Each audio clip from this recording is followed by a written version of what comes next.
MCD चुनाव को लेकर अरविंद केजरीवाल ने एक बड़ा ऐलान किया और कहा कि जितने आरडब्ल्यू हैं उनको मिनी पार्षद का दर्जा दिया जाएगा और इसको लेकर पंचशील में एक जनसंवाद भी रखा जिसमें अलग अलग आरडब्ल्यू के जनप्रतिनिधि आए थे।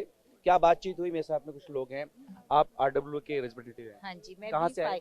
मैं B5 blocks Safdar enclave United B5 की जनरल सेक्रेटरी हूँ और आज की इस कंसल्टेटिव मीटिंग में आके बहुत अच्छा लगा। सब आरडब्ल्यूएस के विचार सुने, अरविंद जी के भी विचार सुने, पर सबसे जो उभर के मुद्दा आया है कि एक एम्पावर्ड आरडब्ल्यूए है जो वो ही एक मिनी पार्षद की तरह काम कर सकती है।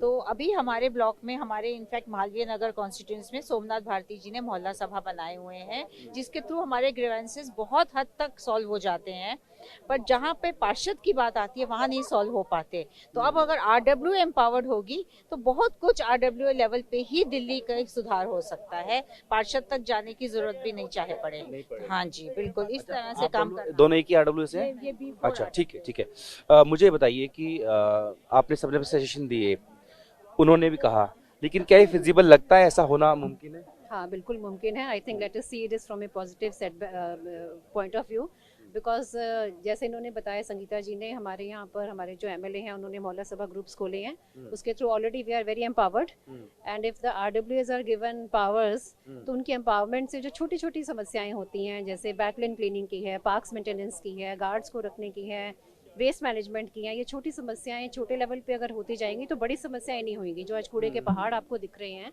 तो अगर उनको I always say prevention is better than cure. तो अगर छोटी छोटी जो एम्पावरमेंट आरडब्ल्यूएस के लेवल पे दी जाएंगी उसका हमेशा सोल्यूशन संभव होगा। एंड उन्होंने कहा जैसे कि अरविंद जी ने सोचा, उनकी सोच बहुत अच्छी है कि अगर एक मिनी काउंसिलर्स की तरह आरडब्ल्यूएस को देखेंगे तो यूनिफाइड अगर आरडब्ल्यूएस काम करेंगी they will work in a very better and efficient way, और ये बहुत संभव है अगर इसको चुनावी वायदा ना हो करके सचमुच में हाँ इम्प्लीमेंट किया जाए तो बहुत हद तक ये समस्याएं सुलझाएगा। आपका नाम और आरडब्ल्यू कौन सी बताइए?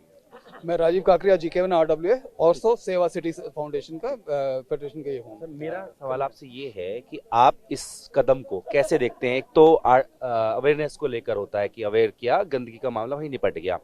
एक हुआ कि जो पब्लिक ऑफिसर होगा, लोक सेवक होगा, उसकी पावर्स को क्या डिस्ट्रीब्यूट किया जा सकता है क्या?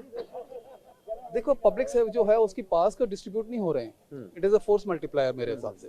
बिकॉज आज भी ये सब कुछ जो कुछ हो रहा है ना अनऑफिशियल तरीके से यही कुछ हो रहा है। क्या काउंसलर, क्या कोई डीसी, क्या कोई चीफ मिनिस्टर कुछ भी कर सकता है हम लोगों से कुछ पूछे बगैर? नहीं हो रहा है। इन लोगों को वोटर आई कार्ड बनवाना हो तो हमारे पास आते हैं, इनको बिजली का जो कैंप लगाना हो तो उसमें हमारे आते हैं, प्रॉपर्टी टैक्स तो हमारे पास आते हैं, नाली कहाँ पे साफ होनी है उसका बनना क्या है, एरिया का जो लोकल लास्ट माइल डिलीवरी जो है वो थ्रू आरडब्ल्यूएस के थ्रू हो रही है बट अनरिकग्नाइज्ड है।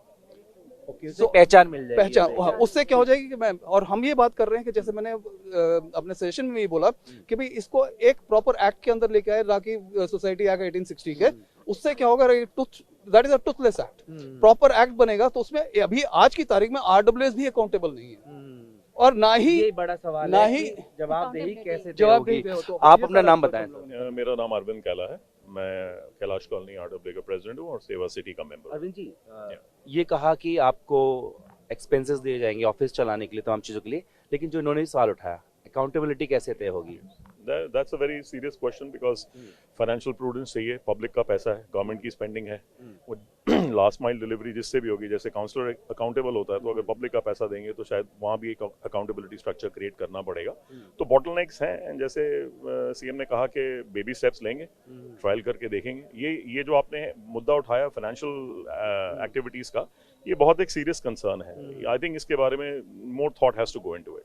एक ये भी तो बात है कि एक सीरियस आरडब्ल्यूए है, कोई भी रजिस्टर करा सकता है, एक नॉन सीरियस भी आ सकता है, उसके बीच में एक लक्ष्मण रेखा जरूरी है। जी एब्सोल्युटली। और ये सिर्फ सीरियस नॉन सीरियस, देखिए आरडब्ल्यूए तो वही सर्वाइव करेगी जो सीरियस होगी, बिकॉज अगर आप रेजिडेंट हैं और आपके ऊपर एक आरडब्ल्यूए बैठी है, अगर आपका काम नहीं करेगी तो आप उसको बिल्कुल सपोर्ट नहीं करेंगे। जैसे एक मैडम ने कहा कि भी हमें मुंह छुपा के निकलना पड़ता अगर काम नहीं होते। और डिमार्केशन हमारे हिसाब से सबसे सीरियस डिमार्केशन इनको करनी पड़ेगी जो आरडब्ल्यूएस पॉलिटिकल कार्डर चला रहा है दूसरी पार्टीज का, that is going to be a most serious challenge. वही तो पार्टियों में बढ़ जाएंगी हाँ, चीजें। तो वही अब सरकार जिसकी होगी वो तो हाँ। दूसरी पार्टी के आरडब्ल्यू के तो आगे नहीं करेंगे ना। हाँ। सो ये कॉन्फ्लिक्ट जो है एक ये बहुत सीरियसली आने वाला है, और ये जो उन्होंने कहा कि एक वर्किंग कमेटी बनाएंगे और डिस्कस करेंगे, because this is a very critical, आपने बहुत बहुत अहम एक सवाल उठाया है कि डिफरेंशिएशन कैसे करेंगे। हर कॉलोनी में एक आरडब्ल्यू पर दोनों हैं। एक बीजेपी का झंडा लेके चलती है, कांग्रेस का झंडा लेके चलती है, एक आपका झंडा लेके चलती है। तो ये डिफरेंशिएशन करना, देखिए इंटेंट ठीक है, आइडिया अच्छा है, but implementation is going to be the biggest challenge. बिल्कुल। अच्छा, आप बताइए कितना कैसा कदम इसको मानते हैं और क्या इम्प्लीमेंटेशन कैसे हो पाएगा? देखिए, ये कदम तो खैर बहुत अच्छा है। मैं आचार्य जीतू सिंह हूँ और मैं अर्जुन नगर आरडब्ल्यू कम्युनिटी आरडब्ल्यू से हूँ। हमारे प्रेसिडेंट साहब भी यहाँ वाइस प्रेसिडेंट में और मैं सेक्रेटरी के पोस्ट में, हमारे मेंबर्स भी हैं।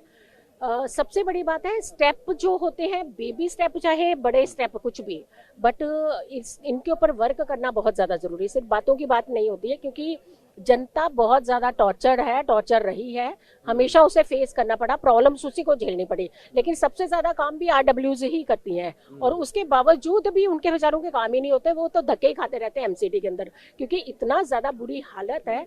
अगर यहाँ पे कंट्रोलिंग नहीं हुई तो आज नहीं तो कल नहीं तो परसों भी आरडब्ल्यू को कोई अस्तित्व नहीं बचेगा। और रही बात, आरडब्ल्यू ना किसी बीजेपी की है, ना कांग्रेस की है, ना ही आम आदमी पार्टी की है, ना पॉलिटिकल जो है आरडब्ल्यू को ग्रैब नहीं कर सकते हैं। ये अपने आप में एक इंडिपेंडेंट बॉडी है जो एक जनहित के लिए बात करती है, क्योंकि जितने भी काउंसलर आते हैं वो भी इन्हीं के थ्रू से रास्ता बनाते हैं कि हमें इस एरिया के अंदर क्या करना है, उसके बाद वोटिंग लेते हैं। लेकिन पहले तो रास्ता बनाना पड़ेगा ना, तो उसके लिए आपको काम ही करना पड़ेगा। और I think it's a better way जो इन्होंने इनिशिएटिव लिया है। अगर के इसके ऊपर वर्क होता है तो I think it's a amazing result after that. बिल्कुल, देखिए सभी आरडब्ल्यूएस का यही कहना है कि आरडब्ल्यू पहले भी अपनी भूमिका निभाती रही हैं और ये कदम अच्छा है, इससे उनकी पहचान, जो काम कर रहे हैं उसको पहचान मिलेगी। लेकिन बड़ा सवाल ये भी है कि आखिर जब उसका क्रियान्वयन होगा तो उसको लेकर भी चिंता है। हो सकता है कि कुछ कागजी आरडब्ल्यू जो हैं वो खड़ी हो जाएं, तो इसमें कैसे डिफरेंशिएट किया जाएगा। लेकिन कुल मिलाकर जो तमाम आरडब्ल्यूएज हैं उनकी तरफ से कहा गया है कि कदम जो है बहुत अच्छा है और इससे जो काम पहले भी करते आए हैं उसको और अच्छे तरीके से कर पाएंगे। अपने वीडियो से राजन के साथ जितेन, भारतीय टीवी ने भारतवर्ष दिल्ली। दिल्ली एनसीआर की हर छोटी बड़ी खबर जानने के लिए सब्सक्राइब करें अपना पसंदीदा चैनल TV9 दिल्ली एनसीआर। साथ ही बेल आइकन जरूर दबाएं, जिससे हर खबर सबसे पहले पहुंचे आप तक। फेसबुक पर हमें सर्च करें @TV9 दिल्ली एनसीआर। वहीं ट्विटर पर हमें फॉलो करें @TV9 दिल्ली एनसीआर पर, और इंस्टाग्राम पर हमें फॉलो करने के लिए सर्च करें @TV9 दिल्ली एनसीआर।